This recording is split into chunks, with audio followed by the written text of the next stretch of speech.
আসসালামু আলাইকুম এভরিওয়ান। আপনারা সবাই কেমন আছেন? আশা করি আপনারা সবাই অনেক ভালো আছেন। আলহামদুলিল্লাহ আমি অনেক ভালো আছি। চলে এলাম নতুন একটি ভিডিও নিয়ে। আজকের ভিডিওটি মূলত গাঁদা গাছ নিয়ে। তো দেখতে পাচ্ছেন এর আগে ভিডিওতে কিন্তু আমি যে গাঁদা গাছের যে ফুলগুলো ফুটেছিল সেই ফুলগুলো কিন্তু আমি ছিঁড়ে ফেলেছিলাম, কারণ ওই ফুলগুলো তো গাছে থাকলে এমনিতেই নষ্ট হয়ে যাবে।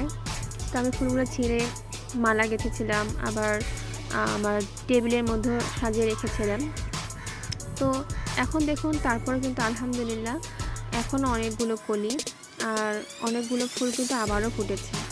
তো আমি কি করেছিলাম, এই যে ফুলগুলো যখন শুকিয়ে গিয়েছিল তখন আমি ওগুলো ফেলে না দিয়ে ওই শুকনো ফুলগুলো একটু হাত দিয়ে টেনে টেনে ছিঁড়ে আবার গাছের গোড়ার মধ্যে কিন্তু আমি ছিটিয়ে দিয়েছিলাম, আর এর উপর আমি আরেকটু মাটিও দিয়েছিলাম।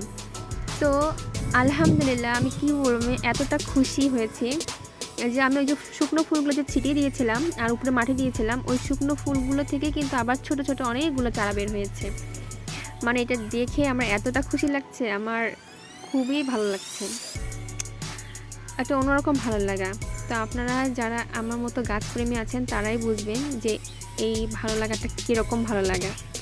যারা যারা আমার ভিডিওগুলো পছন্দ করেন, আমার ভিডিওগুলো ভালো লাগে, তারা অবশ্যই লাইক কমেন্ট আর বেশি বেশি করে শেয়ার করে দিবেন, সাবস্ক্রাইব করে দিবেন। আর যারা নতুন দেখছেন তারা অবশ্যই সাবস্ক্রাইব করে পাশে থাকা বেল আইকনটি ক্লিক করে দিবেন। তো আমার এই যে গাঁদা গাছে দেখতে পাচ্ছেন যখন কলি অবস্থায় মাত্র ফুটে তখন দেখছেন একদম পুরো কালচে টাইপের, কালচে খয়েরি। যখন ধীরে ধীরে ফুটে তখন একটু কালারটা চেঞ্জ হয়। আল্লাহ হাফেজ।